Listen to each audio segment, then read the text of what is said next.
Hi, we are live here, so we are not muted. And welcome to our second live stream. We'll see who are joining us today. Hopefully, we get a few people.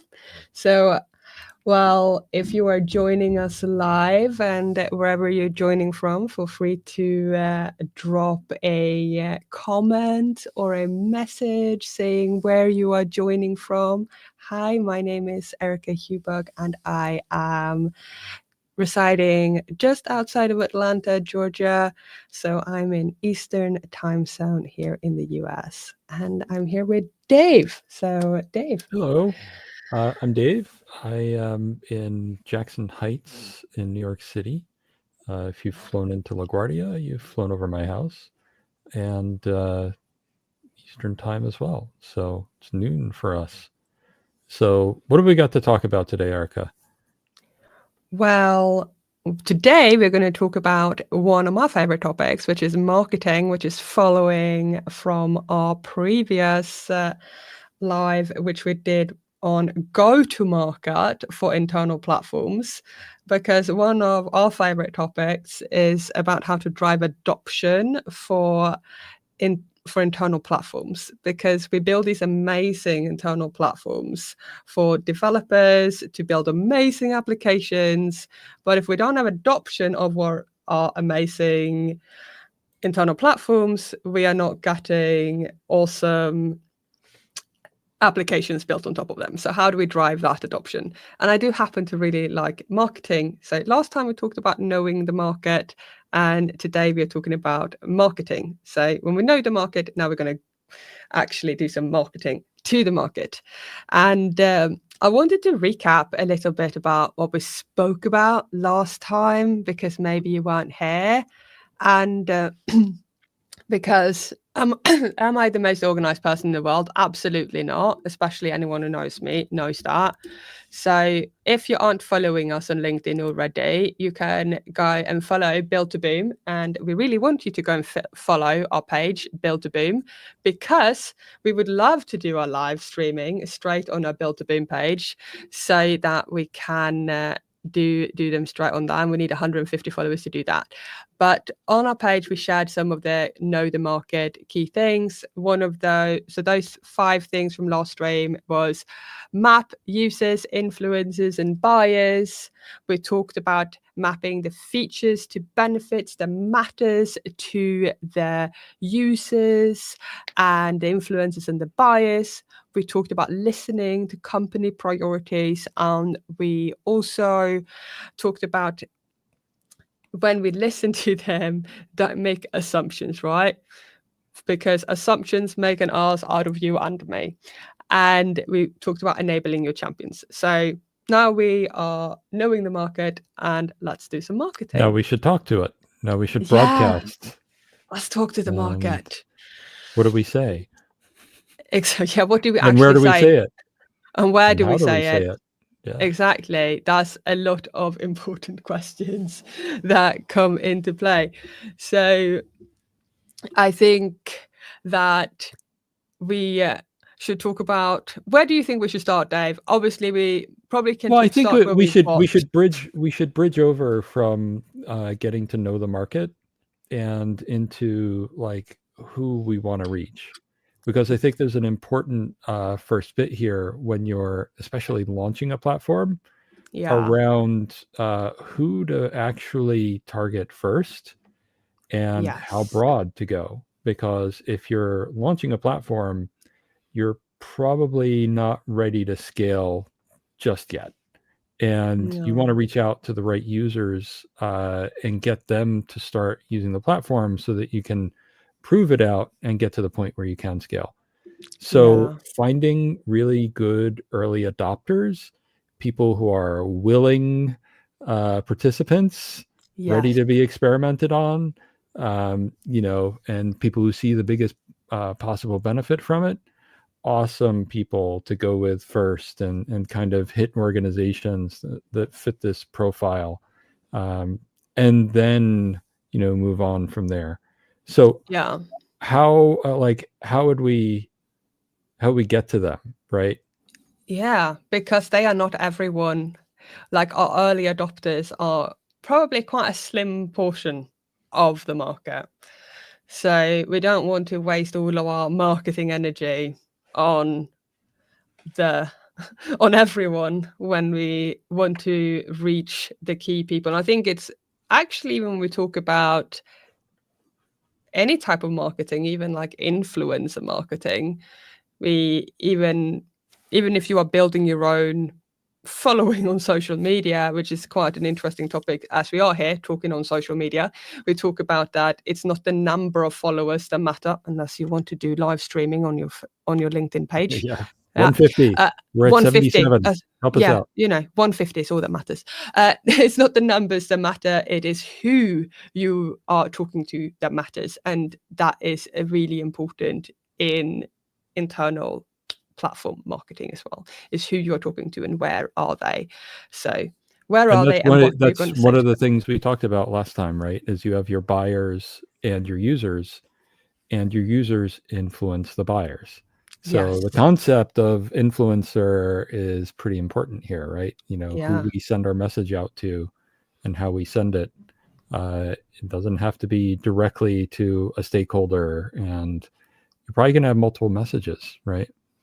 Yeah. So it's like, and what are those assets and in what channels are you sending those? I think like one of my like cheat codes though that I've used repeatedly in my career is crashing team meetings. So when you have identified some really like key like potential early adopters and you've made some possibly good friends here and there, when we talked about knowing the market, you probably had a few coffee chats here and there. Inviting yourself to some smaller team meetings and sharing even your vision for whatever it's worth is really helpful. And talking about it in alignment with what they are doing. And by the way, crashing people's team meetings doesn't just mean that they get to hear what you have to say. It also means that you get to hear what they are talking about. So it's really a two-way benefit. So that's like my little hack. It's like it'd be great for me to hear what you are talking about, but also be awesome if I can share a little bit what my team is working on and what we are doing. So, and it also Market intelligence, right? yeah. But if if you want to talk about small scale marketing, getting into team meetings, it doesn't have to be like a full scale town hall. That's maybe You probably my don't want to start with a full scale town hall, right? You want yeah. to, those bigger companies, right? They have many different kinds of town halls, and you might not even be allowed to have access to that, right? In Yeah. a big enough place. You might have the scope that you can do things without needing approval might be relatively small or smaller to begin Yeah. with.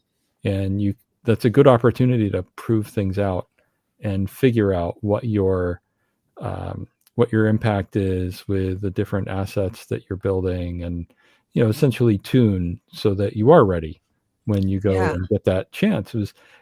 Internal comms people are very sensitive to fatiguing the audience with too Yeah. many messages, and so you're not going to get a chance like every week to post something to the entire company. There's going to Yeah. be a limited chance, so you want to have it be as impactful as possible. Exactly. And I do think it's quite interesting in how, like, I had some friends in internal comms because sometimes you really do have information that needs to go out at a wider scale. And having worked in some really large organizations, and I found out that you have to make requests for far in advance to get on a company-wide newsletter. I was like, wow. And they were like, yeah, we have this like big plan on how we do internal comms. I was like, wow, I didn't even know that was a thing you do. I thought you just sent emails. I thought you had a really chill job in internal comms. And you just like Yeah. got people who wanted to put stuff on the newsletter and that's what you dealt with. But I like, no, internal comms is a really like complicated information management, science in and of itself, but that's the topic in and of itself. But doing internal marketing of your own platform means that you get to borrow and steal some of the strategies when it comes to managing the flow of information to people inside of an organization. So you get to borrow and steal some of those strategies. And it's a resource. It's also a resource for you, right? Yeah. That internal, if you're fortunate enough to have an internal marketing team, internal comms team, they're going to have a process for you to go through, which can take away some of the anxiety of figuring out how to do this. Is there might be someone who can just help you through and say, you don't even have to come up with a message necessarily. You tell them the values, the benefit, but you don't have to do the writing. And you can have someone who tunes the writing. And something that internal comms people also do is they'll match a voice, right? Yeah. Of the standard way of communicating within either an organization or a whole company. And your message will fit in easily. So if you have internal comms, and maybe you don't know if you do, that's one of the things to investigate. But there are other channels that you could have as well, right? Yeah, and not everyone consumes content in the same way inside of your organization. You will find that you may be using Slack or Teams or something like that within your organization. And some people spend all of their existence in that more like chat-like system, and they consume information there. Some people live in email, and some people, you may remember, if you work in a large organization, there might be an intranet. I know that not all companies have an intranet anymore, but some companies literally have their entire news pages inside of their company. If you are working in one of those companies, you know what I'm talking about. There's literally you go to a news site and there are articles written, like news articles with dates, right? Those organizations, those companies tend to have a very involved internal comms team. And they even think about promoting different articles on the homepage of the intranet to different sub-organizations within the company. Segmentation. Right?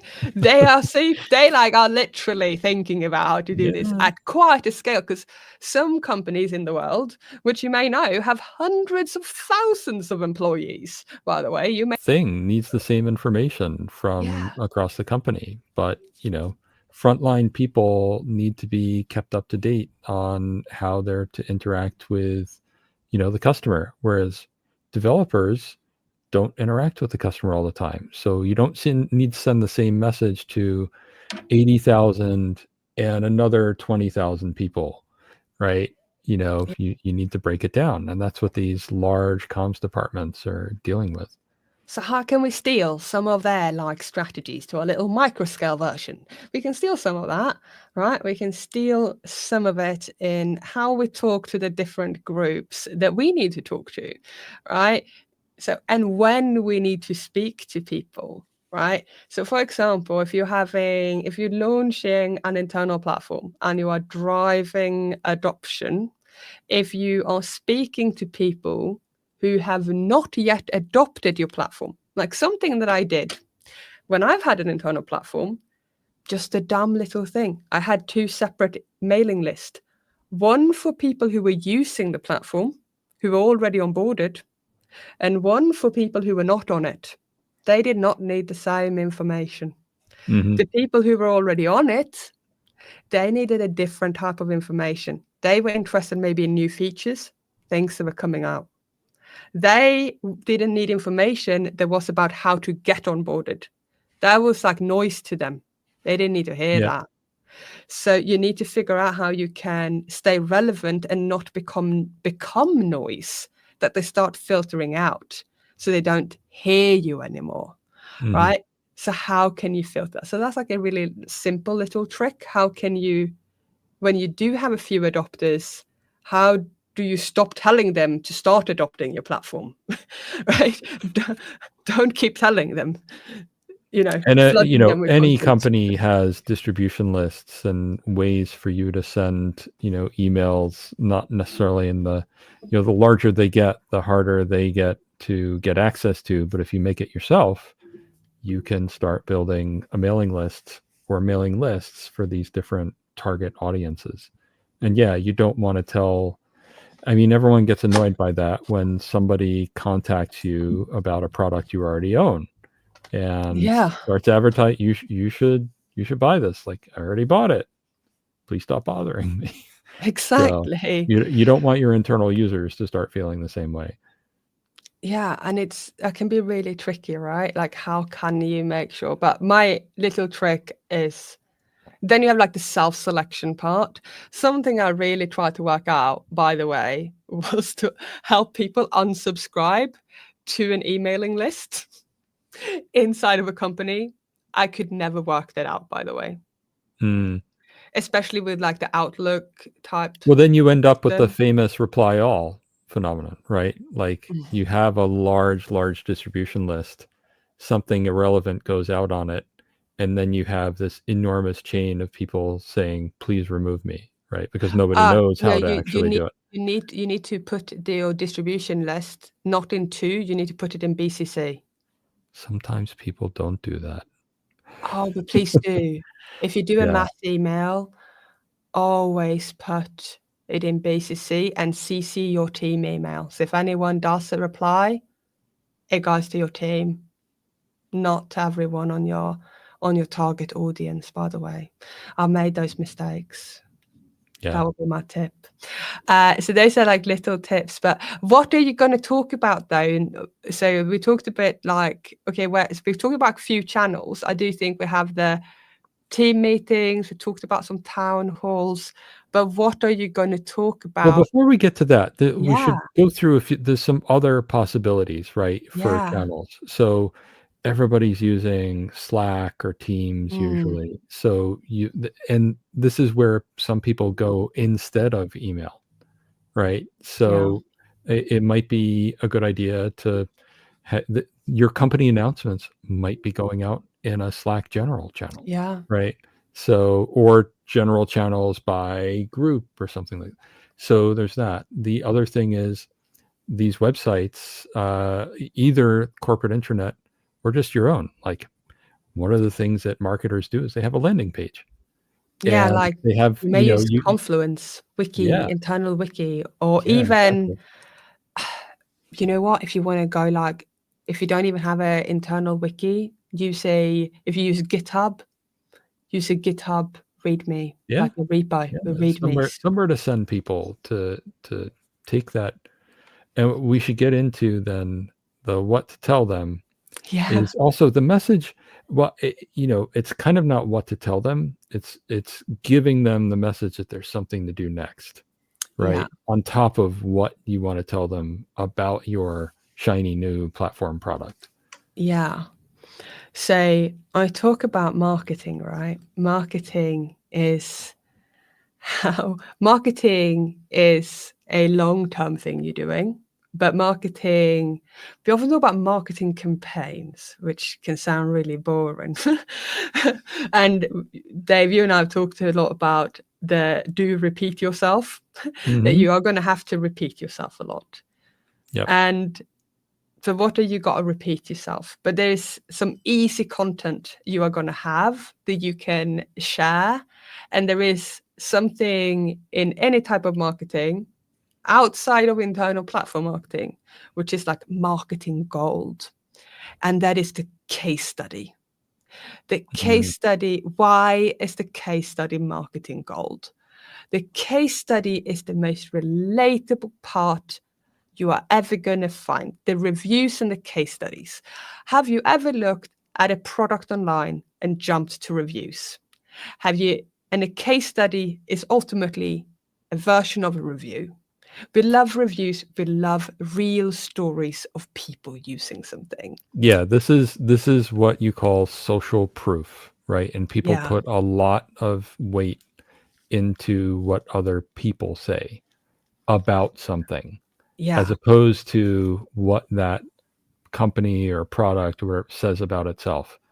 And that's why you see, if a company doesn't have quotes about its product from real users, you have to wonder, does anyone use it? Does Yeah. or is anyone happy with using it? And so making sure that that social proof is out there in front of the people that you're trying to entice onto the platform is really important. It goes back to the who you target, the early adopters that we talked about, and the know Yeah. your market thing. But yeah, social proof is really important for marketing. So like being able to, if you have an early adopter, so I would really recommend starting out there, like really building that story early on, like working through that. And here's a trick. If you don't have an early adopter, tell a story about what it would be like to adopt your platform. If you don't have an adopter yet, because there's another power about the case study, the humans love. Humans love stories. There is nothing more powerful than a story. And that is also a truth in marketing of storytelling. People remember a story better than facts. So tell a story, even if it's your first story could be made up if you don't have an adopter yet. That's better than telling features and benefits. If you can weave those benefits into a story, that's more powerful. So tell a story. Yeah, and if the story is about someone who doesn't exist but is relatable to the people you're trying to reach, that's just as important, right? Yeah. So a story about how you did something to build your platform isn't as powerful as telling the story of how a developer came to use your platform and the benefits they experienced by using it. So Exactly. that story, the storytelling has to be something people can identify with, something to remember with your message. People are not going to identify with the things that you did to build the platform. No. And they're going to identify with how they would experience the platform. And that's one of the toughest things when you're building a message about a platform is we tend to get wrapped up in all of the plumbing of what we did and the Terraform stuff that we built and whatever the Kubernetes stuff under the covers that's really cool to us might be cool to them. But what they're trying to do is build things on top of your platform. So you have to show them why your platform is great and enabling them to do their job. And that's, the bit of that mindset shift that you have to go through when you're thinking about your platform as a product and you're going through go to market. You have to think of it as how would it appeal to them? Not what I'm excited to tell them about my work. You need to get them excited about using your work.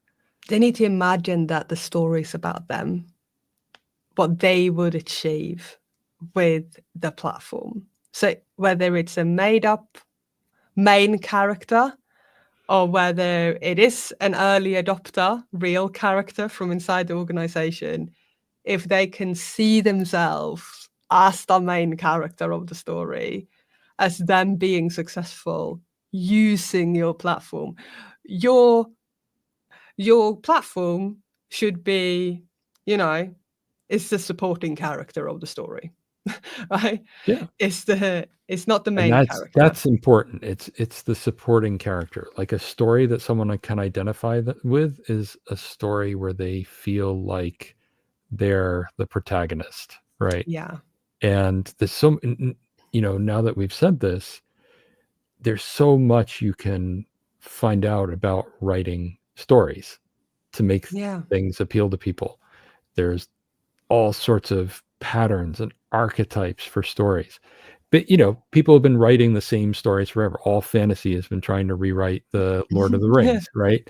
Because it's a system and a formula that works. So, find out about how storytelling works and adapt your message into these, well-worn patterns that really appeal to people. And humans love stories. Humans love remembering them. and they can really imagine themselves in them. So use that in your marketing to convey what your platform can really do for them. So because people can retell stories much better than they can recite facts. So there should be some specific. So we're talking about the general value, but yeah. we should maybe talk more about the kinds of value prop things that we went into a little bit in the talk with what appeals to a manager, Yes. features versus benefits. And this is somewhere where you're going to have for your kind of broadcast marketing, you need to have a solid set of outcome oriented benefits that will appeal to the potential buyers of your product, which is your platform. So Yeah. telling them that it uses Argo CD to Yeah. do pipelines with GitOps is not, that like, okay, that's great. What does that do for me? I don't know Exactly. about GitOps. Like, I'm building apps, I'm building business functionality. So how can I say that differently? How can I say almost the same thing, but change the perspective to what a developer would experience? And a way to say that Yeah. is you commit your code and suddenly it gets deployed, right? Yeah. And you're not going clicky clicky through Jenkins to nudge it along to get it where it needs to go. And so that, we just talked about the same thing, pipelines, and Yeah. we went from implementation to, outcome and benefit to the person who would be using the platform.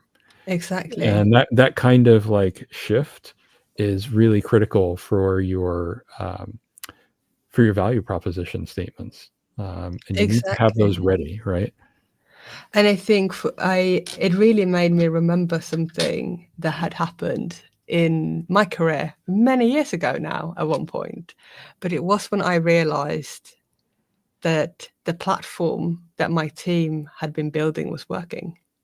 And that was when, and I know I told you the story before, Dave, but the business realized we needed an application to help people understand the tax impact that their investments had. And the problem was that it was August. And to be able to really figure out your investments, because you need to make any investment changes or anything by the end of the year, right? The calendar year. So it's August. And building and shipping and deploying an application, often designing it. So this is an idea. This is August. And shipping that and value and helping people use it to really understand this is tough, right? So it's not just about going live. You can't go live in December at this point, right? That's too late. So you have to go live way before for it to have real impact. And this is when I saw that the platform we had built actually was impactful, because an idea from the business turned in to an application that was live in the hands of users by the end of September, which gave enough time all through October and November for people to make informed decisions about their portfolios, which is kind of crazy. So you are launching, you're building, you're not just building, you're building, testing, securing. This was not just a free, was a complex application, since it needed login, Taxes it are needed complex. authorization, it's a lot of data, right? It's just not a simple thing to do. But this is when I realized, and by the way, if any of the people who built this application are listening to this, I know that my team didn't do any of the smart stuff behind the actual business logic here, but I do hope We that enabled. You enable. That's what platforms do. They enable people to get their work done. And so yeah, another, even recent example for a client I'm working with, they had, AI is really hot. yeah, So in their organization, they have a bunch of large divisions, and they had an AI application they wanted to demo across the division. So the division head says, I want to do this demo in a week. And it takes them, they're just moving from on-prem. We had one of the customers, another customer coming on, said it would take 3 to 4 months for us to get this app up and running Yeah. if we were doing it on-prem. Whereas they had this up and running within a couple of days of work. And so those proof points are very powerful to turn around and make part of your message. Yeah. Because that's That when you're like, wow. here's how we differentiate what our platform is versus what other solutions are or Yeah. prior ways of working are.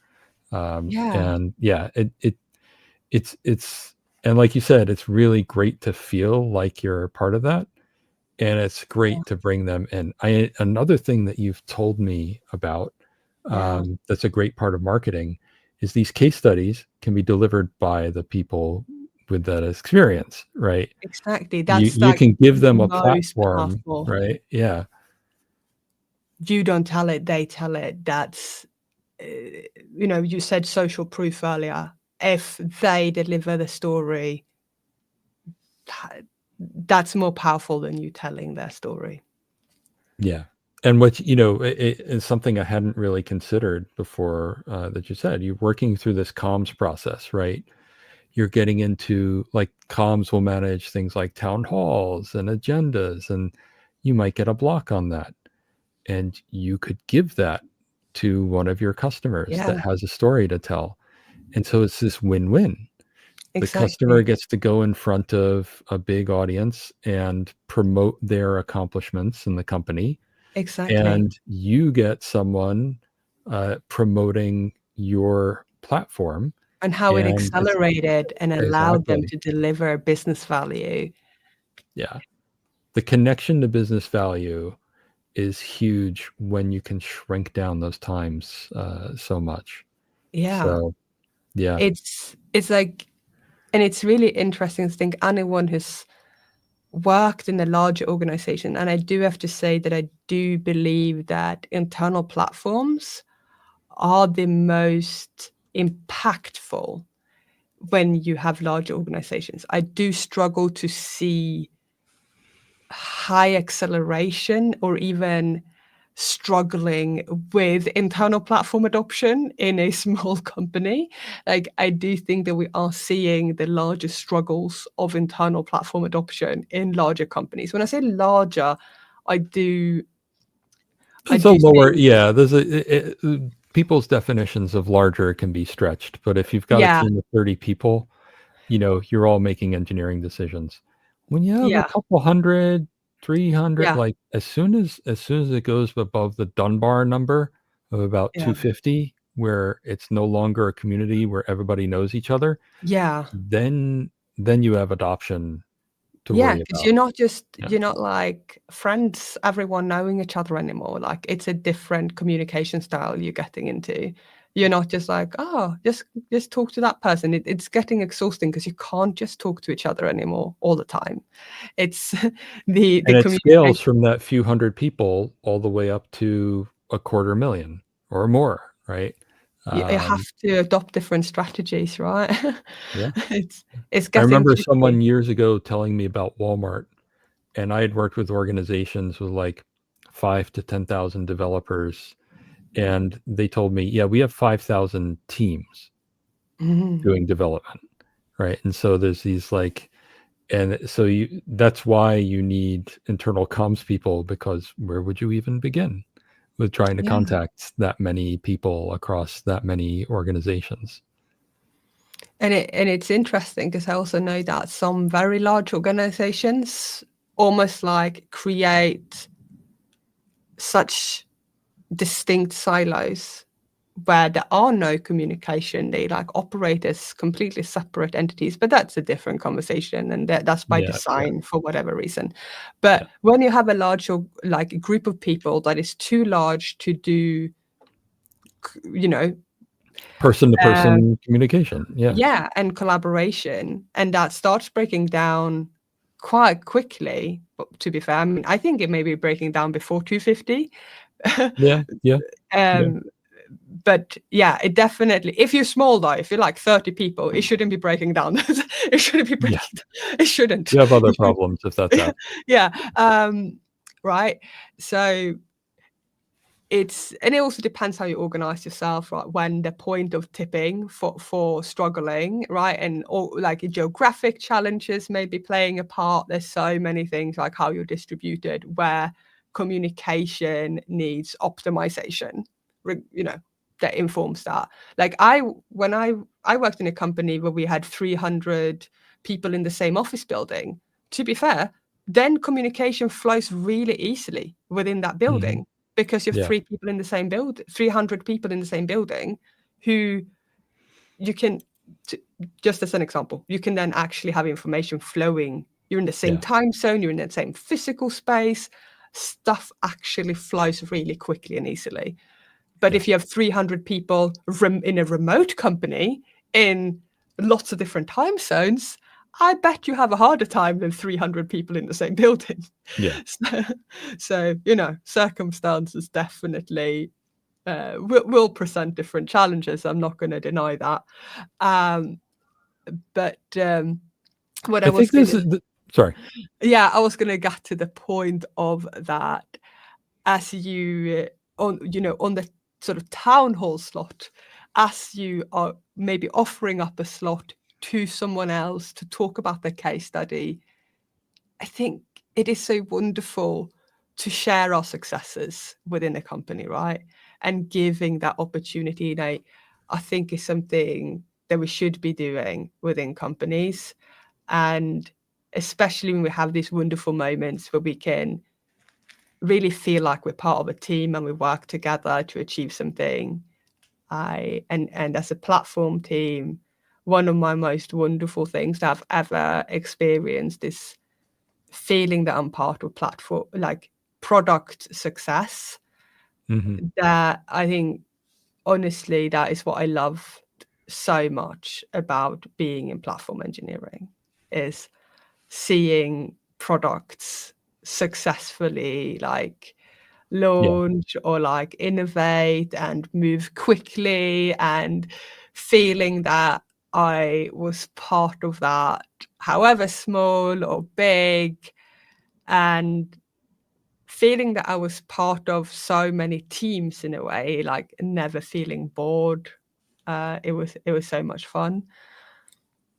Yeah. And then, that'll play forward into so many other things that we have to talk about too, right? But in terms of the value prop and some of the what you say, what are some of the more practical things that we could have? I know that, since you've done this a lot, you probably work from templates, for instance, or there's the magical one pager, right? Yeah. So how should some of these things work, and what's the sort of bare bones that people should have? Yeah, so I developed over the years some, especially when I was a engineering manager and leader, I did create some templates for myself, so one thing I did was having an email template that I would work with my team to fill out. Something that I had on my team, which is not a template, but I had a person on my team, by the way. I had a person. He was originally he was a software engineer, but he retrained as a technical product manager who reported to me. This is a weird one I'm calling out because he did something really important on my team. So he collaborated a lot with me on creating a lot of these communication materials that went out to stakeholders and prospects, if we want to call them, as we did our marketing. So if you are a leader of a platform team, remember that you're not alone. You have a team with you that work with those people who report to you. Don't feel alone. So anyway, I had a wonderful guy who I was working with, and he and I created a lot of newsletter templates, announcement templates for releases, features. We also had a meeting template that I actually learned in a training session I went to, and that meeting template, the format, which you may be familiar with, is called the 3 Ps, which is progress, priorities, problems. That was a meeting for our stakeholders, originally designed for the existing adopters, actually. But I started seeing it was an open meeting, so it wasn't a mandatory meeting for anyone to attend. But I was curious about that meeting, and it was something I took from one job, and I then actually implemented it my next job as well. Something was curious about this meeting, which was not required for anyone to attend, is that not just people who had adopted the platform already came to it, but people who were curious about adopting People the were platform. interested. Yeah.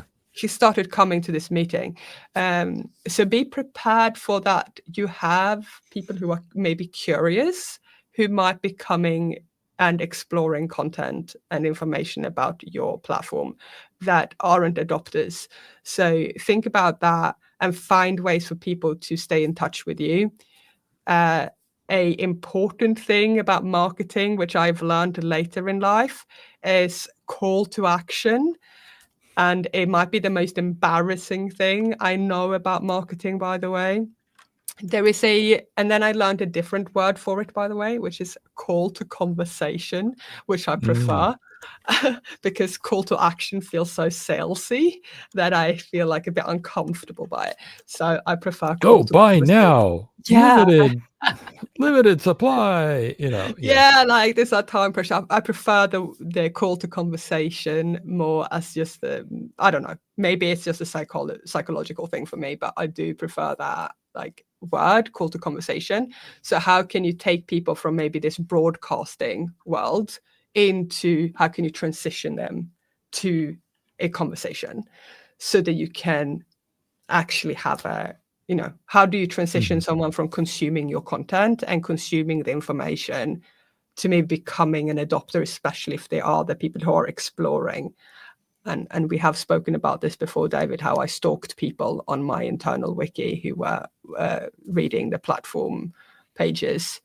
You never failed to bring that up. But it's so funny. But I do. But by the way, I will be honest. I think it's one of my most effective, like weird marketing things I've done. Yeah. I mean, if you can know who someone is, right? And it's a golden thing. I mean, that's one of the wonderful things about an internal marketplace is you kind of know the market already. You don't have to go out and find it so much that, or as much as external product people, doing B2B or B2C. So, yeah. What about measuring? Measuring, yes. I work in a company at the moment where I'm not a software engineering platform manager, by the way, and I sit in not the engineering organization because I focus a lot on open source and community and things like that. And we talk a lot about measuring things. And what's interesting to me is that when I worked internally with platform engineering, I tried to measure things. And I think actually nowadays I have better ways of measuring things than I did back then. So I might have some better tips for like previous Erica, than I did. Or the people getting started. Yeah, exactly. What would you go back and tell previous Erica? Okay, so if you are using GitHub within your organization, like, why don't you actually, encourage people to watch your GitHub repos and things like that? Or why don't you have like actually use people to use stars or things like that? But why I like people watching GitHub repos, because if you are using GitHub inside of your organization, when you are doing announcements and things, you can actually publish news with your GitHub repo. So you can actually leverage that as a communication channel as well internally. So that's more for not your decision makers and necessarily, but especially for your adopters. So it should give you a signal for people who may have come to adopt your platform. So That's some of the most amazing marketing. Like you go to some project's website and it says, it's like 20,000 stars on GitHub, right? More social proof too. Like you get it two ways. You can see who starred things and you can see how many stars you're getting. And, it kind of feeds itself too. So I think that's like something to think about for people. Is like, how can you leverage some tools that we may see in other places?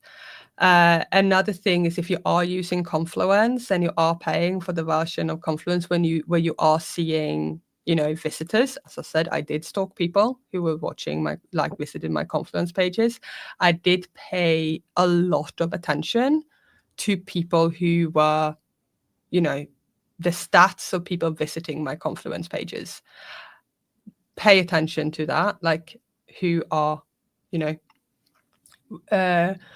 watching it. I did always capture how many people were like, I did capture this, but I didn't in my previous work. I did capture this information, and it is an important metric. And I did report this actually up together with my manager at the time, so up to sort of leadership, if you want to call it. That's what we call it, right? Leadership. They like reports of things. So we always used to report number of teams on the platform, teams that were onboarding, and teams that weren't on the platforms, but they should be on the platform. So this is an important thing. Not all teams that exist should be on the platform, by the way. Mm-hmm. Maybe not your platform. Exactly. Right.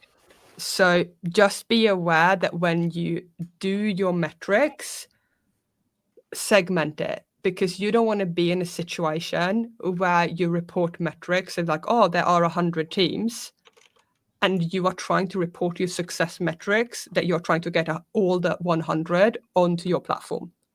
Maybe the truth is that 70 out of those 100 are the ones that even should be on your platform. Be clear about that, so you are only measuring your success, but then also set a timeline for what's realistic. What is your capacity to even onboard these teams, right? So when you are reporting to leadership and measuring, but that's your success to onboard. Now you talk about marketing. How do you measure success in marketing? Marketing where we measure success is not about who actually onboarded, right? So this is why call to conversation is important. So now you want to measure how many conversations are you actually having as a result of your marketing. So marketing success and sales success are not the same things, unfortunately, right? Because you might be doing great marketing and really bad at closing your sales. So that's next time. Next time we'll talk about closing that sale. So measuring your success in marketing. Confluence page visits, if you are having a call to action or call to conversation, which includes visiting Confluence.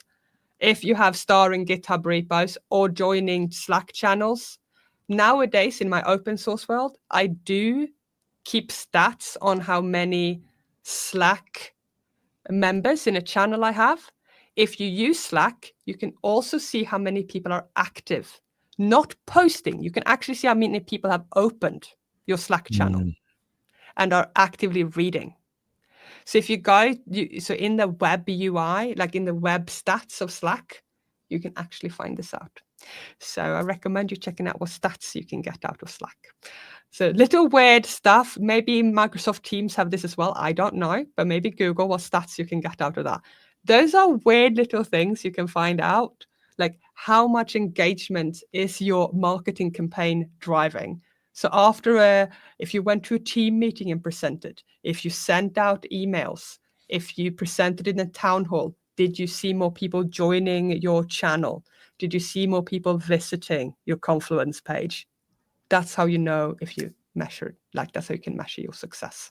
That was the least concise answer I've ever given to anything, but see how, is there an effect after you doing your marketing activity? Are you And seeing that something all happen? leads to, like, we're working through phases of a funnel, right? Yeah, That's another thing that people talk about when they're doing product marketing and sales, is you have people moving through a funnel of interest in your I can't see both of my hands. I'm trying to no, is it like the the wonderful, reflection, the and mirroring also is like throwing me so hard. and also But the you blurriness. Yeah, yeah. You're trying to get people to go through this funnel and become something kind of important. Was the real measure is these conversations and converting people into qualified leads, marketing qualified leads, Yeah, right? So that they can be handed off to the next phase, which is selling and the closing yeah, of the deal, right? You go from broadcast, which you're doing with marketing, and sending a message, and then the next time we'll talk about sales, yeah, and when you stop broadcasting, yeah. but the And I know ultimate you like outcome. talking about sales, Yeah, and I find it the most uncomfortable thing ever. But yeah, yeah, yeah. Well, we'll get to that. yeah, And you can't do the sales if you don't know who to talk to and actually sell to. And so yeah, all this marketing and this, call to conversation, once you've got conversations and you've got someone interested enough that they're interacting, then, you start arranging that handover to the sales. people. It might be you, right? It Yeah, might just be you. Or if you have a big enough team, when we talk about sales and what's involved for internal stuff, it might not necessarily be you. yeah. But yeah, you need to have a list of people. So where have you usually kept things like your lead lists and things like that? Uh, I you know, I'm assuming most internal platform people won't have Salesforce to take care of that. you know, the truth is, I had this is kind of sad because I have never liked Excel, so I did not keep it in Excel. I happen to have loved PowerPoint, so I am such a sad person, and PowerPoint is literally a very shit tool for this. It's an awful tool for this.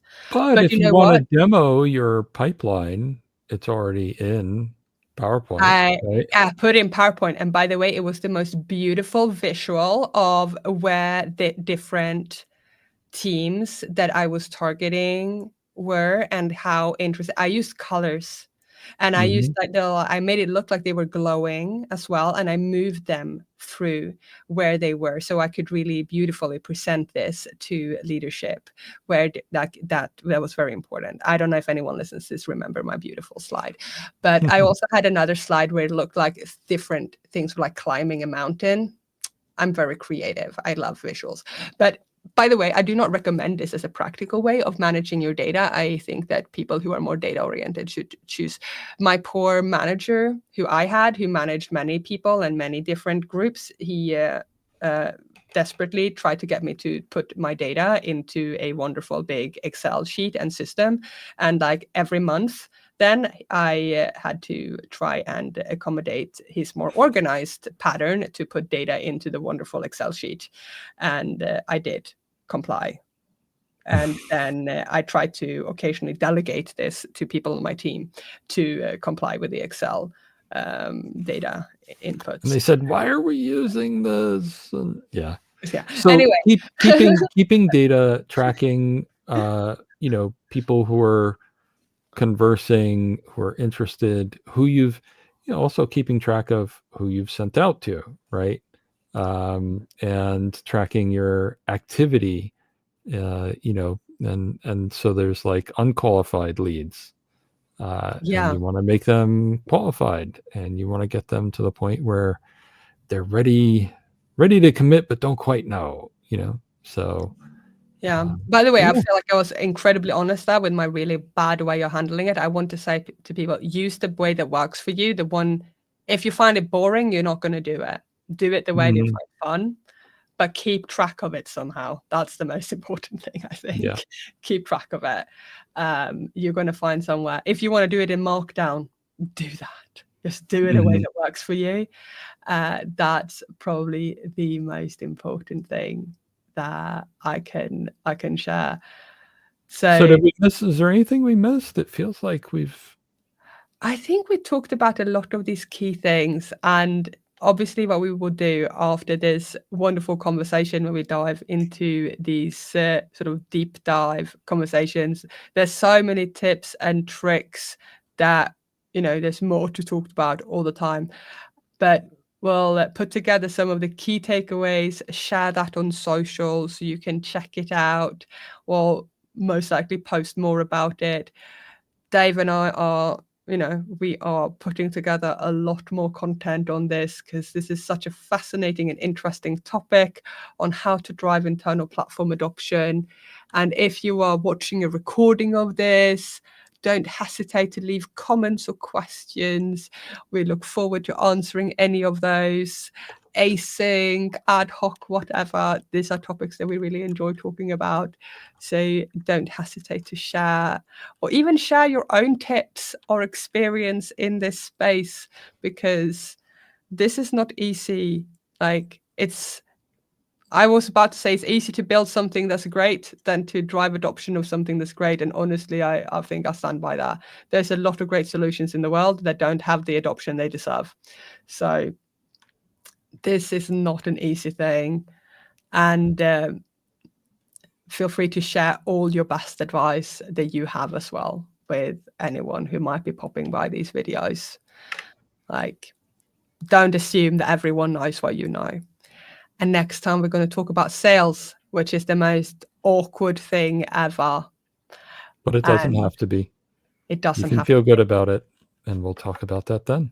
So, Exactly. Dave's going to yeah. make you feel great about it. So we're not going to do that next week because I believe Dave's going to go on some amazing trip somewhere. And well, we hope so for Dave's sake. And and we're going to get back to that the week after that. So we look forward to chatting more.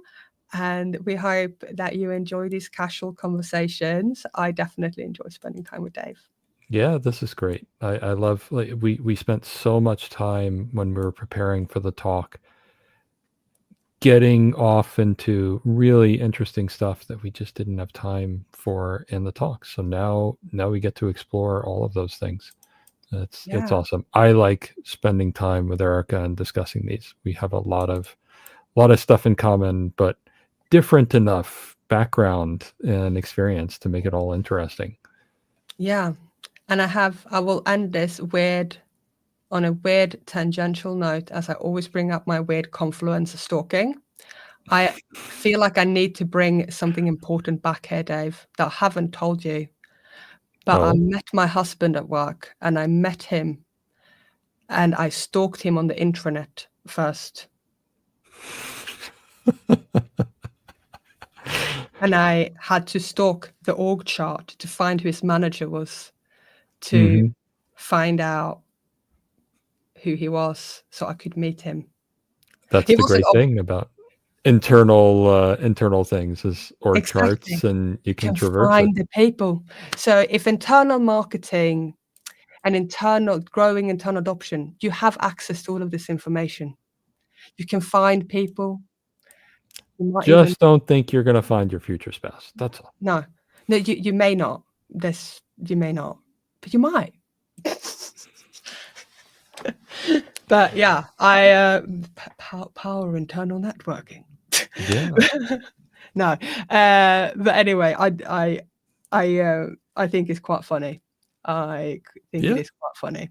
So it was been lovely to hang out today. Now I'm gonna go get some lunch, and I hope anyone who dialed in. We had some people dial in live on LinkedIn. Obviously, we had 0 people for the first time on YouTube. Unfortunately, of course, we didn't promote anything on YouTube, but it will be there to rewatch on YouTube. So Yeah. I look forward to seeing people And around. if you happen to watch this and haven't actually, followed, please follow Build to Boom. Yeah. Thank Alright. you. Thanks. Bye. Bye bye.